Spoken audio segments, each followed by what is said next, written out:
Ito na yung next unboxing natin. Ito, bagong huli natin.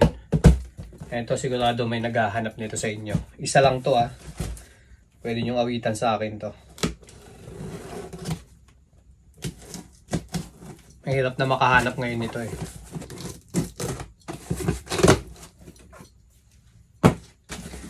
Solid nito.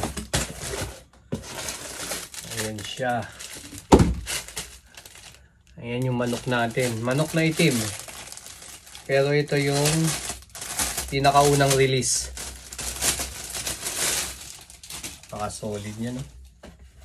Ayan, siguradong may naghahanap sa inyo nito. Ito yung front design niya. Napakaganda ng pagkaka-embroidery ng manok. Philippine flag dito sa side. Ayun likod. Tapos, ayun yung kabilang side, New Era logo. Then, red yung UB. Ayun yung loob. 100% wool. Ayan. Medyo mataas lang presyo natin dito. Tapos may available pa akong manok dito. Ito naman yung isa natin. Ito medyo madami pa tayo nitong manok na to.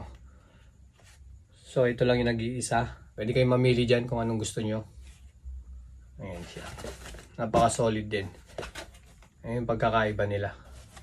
Sa mga naghahanap ng manok natin, ayan. Pwede nyo na agad akong PM. Awitan nyo sa akin to.